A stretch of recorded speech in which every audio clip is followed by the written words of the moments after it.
Maha benar Allah dengan segala firman-Nya. Hai orang-orang yang beriman, peliharalah dirimu dari keluargamu dan keluargamu dari api neraka, yang bahan bakarnya adalah manusia dan batu.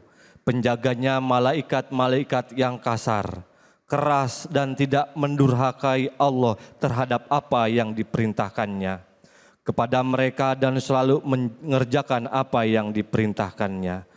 Quran Surat At-Tahrim ayat 6. Terima kasih kepada qori kita yang melantunkan ayat suci Al-Quran yang sebegitu indah, dan mudah-mudahan anak-anak kita juga nanti kelak bisa menjadi penghafal Al-Quran. Untuk selanjutnya mari sama-sama kita dengarkan guru kita yang akan menjelaskan pemaparan tafsir Quran Surat At-Tahrim ayat 6 yang insya Allah akan disampaikan oleh Kiai Syahdan. Kepada beliau waktu dan tempat kami persilahkan. Shallu ala Nabi Muhammad. Assalamualaikum warahmatullahi wabarakatuh. Waalaikumsalam warahmatullahi wabarakatuh. Bismillah walhamdulillah. Alhamdulillahilladzi nawwara qulubana bil iman wal islam. Wa arsyadana ila sabili rusydi wal qawam. Wa alhamana an nattabi'a sirata khairil anam. Salawatullahi wa salamuhu alaihi wa ala alihi wa sahbihi wa man tabi'ahum bi ihsanin ila yaumil qiyam, amma ba'du.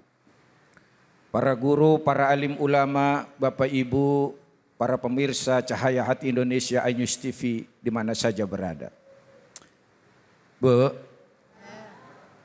ini khusyuk atau lapar ini?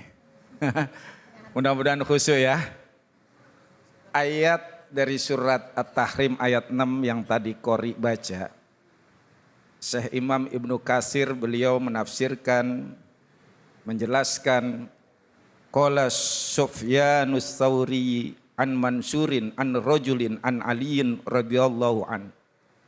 Berkata Imam Sufyan As-Tsauri dari Mansur, dari seorang laki-laki dari Ali bin Abi Thalib karramallahu wajhah radhiyallahu an. Fi qaulihi ta'ala, berkaitan dengan firman Allah Ta'ala, qu anfusakum wa ahlikum nar. Sebagaimana tadi qori kita baca, jagalah diri kalian dan keluarga kalian dari api neraka. Yaqulu, beliau berkata, apa itu maksudnya? Addibuhum wa'allimuhum. Didiklah keluarga kalian adab dan ajarkan ilmu agama kepada keluarga kalian. Artinya Bapak Ibu, ayat ini bisa kita jadikan dalil bagaimana ketika kita ingin membangun rumah tangga keluarga yang sakinah mawadah warahmah. Ayat ini juga dijadikan sebagai landasan dasar buat kita supaya masuk surga sekeluarga. Dan ayat ini juga menjadi hujah kita untuk senantiasa amar ma'ruf nahi mungkar, khususnya kepada keluarga terdekat kita dulu. Karenanya ketika ayat ini turun, sahabat Umar bin Khattab radhiyallahu an, beliau bertanya kepada Rasul, ya Rasulullah, kalau kami menjaga diri kami bisa, tapi bagaimana kami menjaga keluarga kami ya Rasul? Kata Rasulullah, tanhaunahum amma nahakumullah.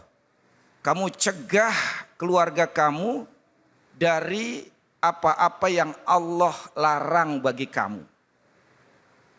Wa ta'murunahum bima amarallah, dan perintahkan keluarga kamu untuk mengerjakan apa-apa yang diperintahkan oleh Allah Subhanahu wa taala. Karena itu Bapak Ibu yang dimuliakan oleh Allah Subhanahu wa taala, problemnya ya, dakwah kepada keluarga dekat ini lebih berat daripada dakwah kepada orang lain. Kenapa? Nih kita Pak, aib kita, kekurangan kita, udah tahu nih anak istri kita, betul nggak? Sehingga kadang-kadang kalau kita nasihatin bisa balikin itu, iya kan? Bu, kalau yang sabar dikit menghadapi masalah, yang tenang dikit, paling bini kita ngomong pret. Kan begitu ya kan. Ibu kalau ngomong yang tenang, yang ngomong yang santun. Paling pasangan kita bilang apa? Pret. Kan gitu ya Bu ya. Udah sholat nak, sholat. Bu, sholat tepat waktu, jangan sering ditunda. Kalau sholat itu wajib. Dibilang apa? Pret. Kan gitu ya Bu ya. Artinya apa? Udah tahu kebiasaan kita. Maka yang perlu kita lakukan apa tuh? Pertama harus introspeksi dulu. Perbaiki diri kita dulu sebelum kita perbaiki keluarga kita. Ini penting ya. Jangan sampai ya kita memerintahkan, kita nggak ngerjain. Kita ngelarang anak kita, kita justru yang melanggar. Harus kita dahulu sebelum anak istri kita atau pasangan kita. Ini enggak anak terus yang disuruh. Ya, anak yang didahulukan. Kalau urusan ibadah barangkali bisa. Anak nanya, "Pak, ini daging ayam tinggal 1, Pak." "Udah nak, makan aja." "Bapak gimana?" "Bapak mah gampang." "Pak, ini uang tinggal selembar, Pak." "Udah Bu, buat ibu aja." "Nanti Bapak gimana?" "Bapak gampang." "Pak, Ikomo udah lama lewat Pak, ke masjid Pak." "Udah kamu aja nak duluan." "Bapak gimana?" "Gampang Bapak mah." Hancur urusan ini, iya kan? Iya betul. Maka yang harus kita lakukan pertama adalah kita introspeksi, muhasabah, perbaiki diri kita, insya Allah Allah perbaiki keluarga kita. Bapak Ibu yang dimuliakan oleh Allah Subhanahu wa taala.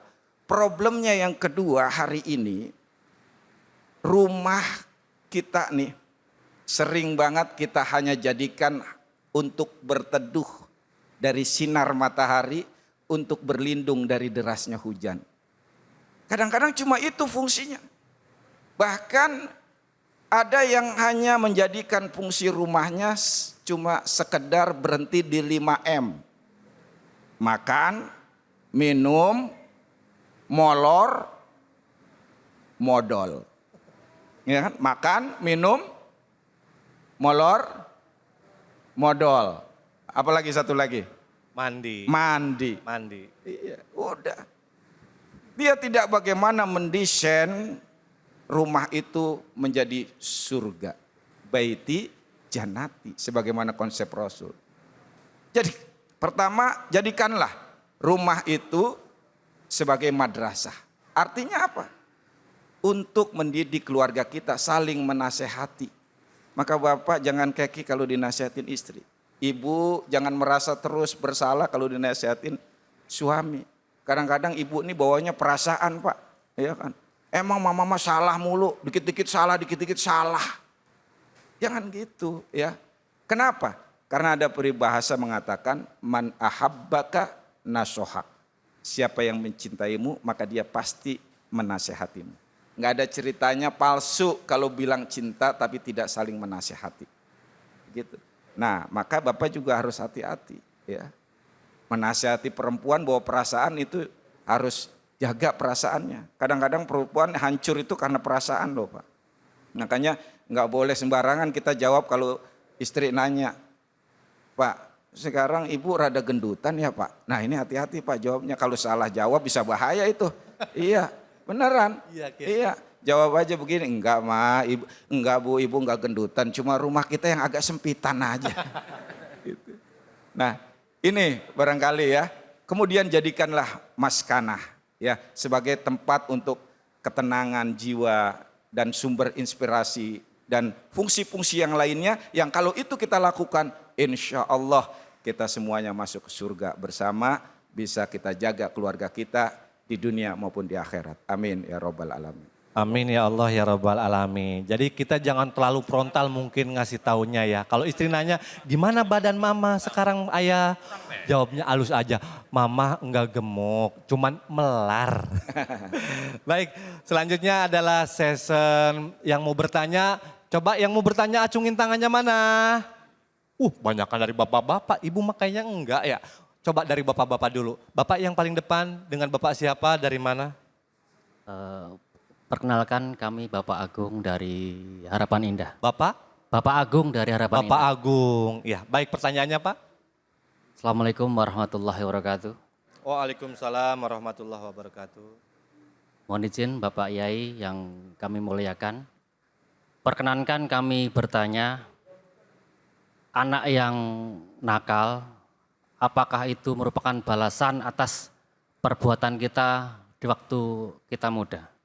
Demikian Bapak Yai, mohon pencerahannya. Terima kasih. Wassalamualaikum warahmatullahi wabarakatuh. Waalaikumsalam warahmatullahi wabarakatuh. Ini mewakili Ini kayaknya ya Bu ya. Pengalaman pribadi apa gimana? Pengalaman pribadi. Dosa masa lalu apakah berimbas? Iya. Seperti itu mungkin. Gimana Kiai?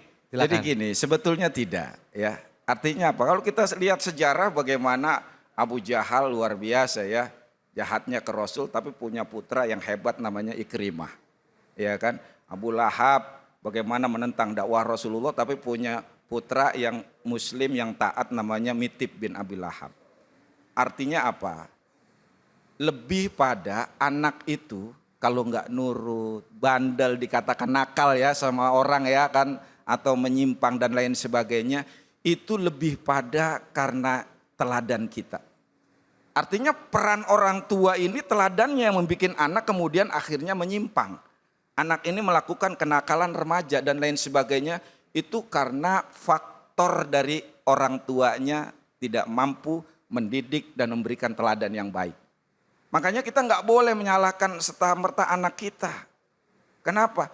Anak itu dilahirkan dalam keadaan fitrah, suci. Benar nggak? Dalam keadaan fitrah, suci, tanpa dosa. Ya.